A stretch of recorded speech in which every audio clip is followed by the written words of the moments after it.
Sir, ay master yung nag-basketball ako ng May 2024 siya. May pa? Tapos Yeah. nagilom naman siya, tapos kahapon bumalik ulit siya nung nakaupo kasi ako magugas sa sasakyan.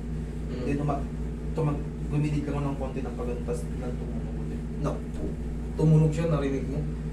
Pag ganun, pagilid ka. Anong nangyari siguro niyan?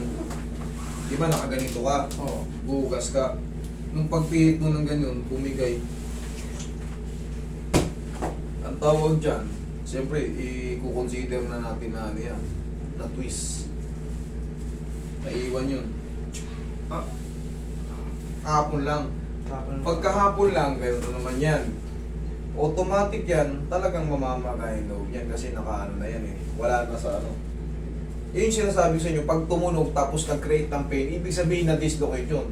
Pero pag in-x-ray yan, hindi makukonsider talagang totaling dislocate yan. Umusog na ng konti. May mga tumutunog kasi ano sa atin eh, katawan natin. Okay lang pag tumutunog, pero pag tumunog nga at nag-create ng pain, na-dislocate yun. Pero kaya naman yan. Idol, sige. Nung pina-x-ray ko siya ng first na injury ko, wala naman.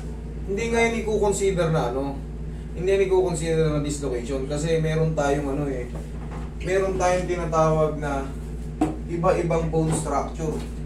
Alam mo kung bakit?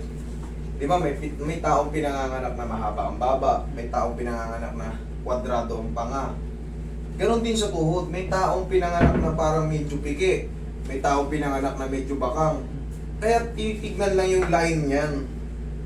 Pero yan sa'yo, ganito rin yung itsura yan kaso, uusog ng konti yan, hindi na yung mga i-consider na dislocate. Kasi yung kino-consider ng mga ortho or ng mga radiologist na dislocation, talagang medyo 1/4 yung malayo. Pero pagka parang ilang guwit lang sa ano, hindi na yung kino-consider. Yun yun. Pero ikaw, yung taong may-ari ng tuhod, yun ang problema kasi katulad yung lakad mo, kita mo hindi mo may deal. Normal lang yan mamamaga kasi kahapon lang. Para ka lang din naman ng tapilok. Nakaranas ka na ba ng tapilok? Kinabukasan halos hindi mo may deal. Pero yan, madali lang yan. Sige, ikaw dyan. Huwag ka lang munang umasa na natanggal ka agad yung maga sa loob. Hintay ka pa ng mga ano niya, 4 to 5 days.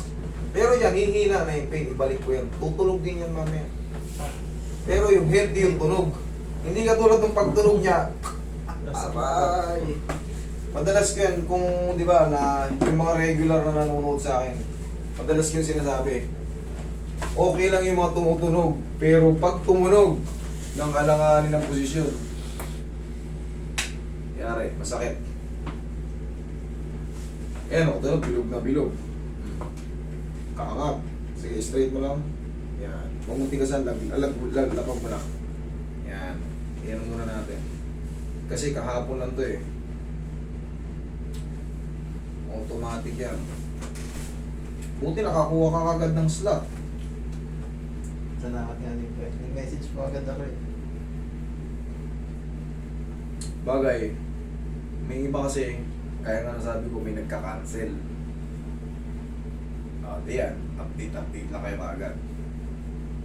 Basta yung isang linggo namin, yan muna yung pinupuno. Yun na yung pinaka-diskarte namin nga. Hindi na kami nagtatambay nung dati kasi pagtawag ng OFW Master, ano ngayon, January, July palista na kami, July 5, 4 kami, kaming buong pamilya, tsaka isang baka yung pinsan ko sumama. Master, 7 kami. Tama ko na yung mga lolo-lola ko. Ayan. Ginagawa ko ngayon, sige, umuwi kayo ng Pilipinas. Pag nandito na kayo, mawag kayo. Kasi nakakalimutan nila yung pagdating na sa Pilipinas eh. May appointment pala sila rito, kaya pagdating ng pagdating ng araw na yun, kulang kami ng 10. Eh yung mga nagchat-chat na nagmamakawa na, Master, ipabook mo na kami, wag-bookin na kami. Hindi ko na kaya, bakit? Hindi mapagbigyan kasi parang in-expect na namin na may mga tao na yun. Kaya ngayon, pero ngayon okay na. Ayos na yung scheduling namin. Pag ganun ka umusok o pag ganito? Pag ganito po, master. Pag ganito, Tapos master, kasi Ano? nung simula nangyari yan, nakaranas na ako ng pananakit sa ngalay. alam mo kasi kung bakit? Di ba nung napilay na to noon, hindi mo na, kumbaga nawala lang yung pamamaga. Nawala. Siyempre, pag may pilay tayo, para mag-aalalay tayo sa kasunod na joint. Katulad mo, tingnan mo yung lakad mo. Napansin mo? 1 to 1 to, parang 1. Hindi pantay. Ngayon, siyempre, mangangala yung mga ibang joint. Kasi hindi ka na imbalance yung walking mo eh. Pero pag naayos ko yan, ganoon din maayos din yun. Kasi magiging proportion na yung lakad mo, makakaano. Okay? Pero kasama yan sa mga adjust. Kasama yan dyan. Adjust ko rin yun.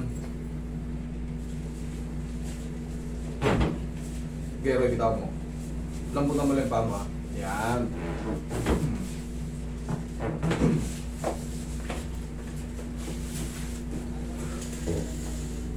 Lambutan mo lang. Yan.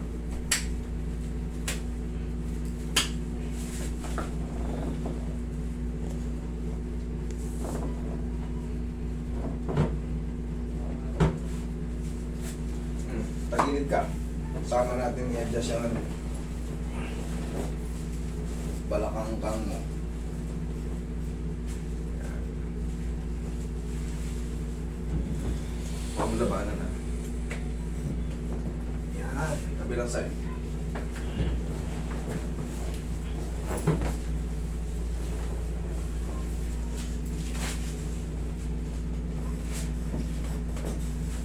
Baba ka.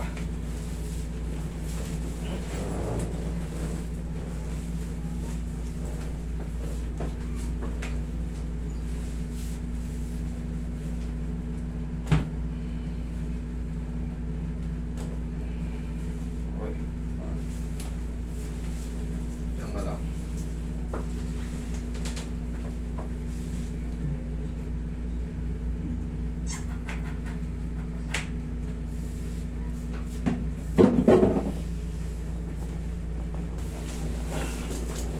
Nakanin niya ba ito?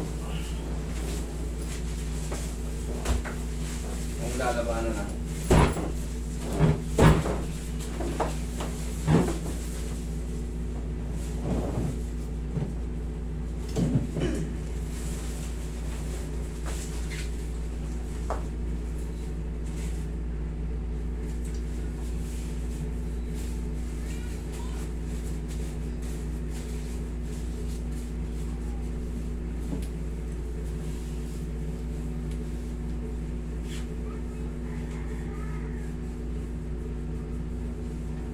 Tigasan mo to.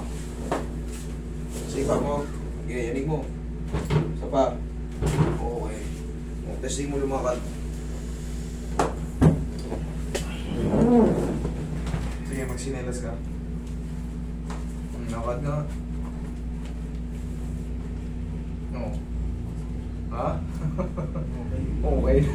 Kanina pala mag-aaral. Hindi mo may diin eh. Huwag mo munang pakapiratin. Kumbaga normal lang muna kasi may magayan sa loob. Pag pinilit mo, makakaganyan ka. Pero pag pinilit mo siya kasi meron siyang swelling sa loob, magkikreate ng pain yun. Kaya kumbaga, normal lang. At least, pantay na yung lakad mo. Okay? Sige, master. Thank you.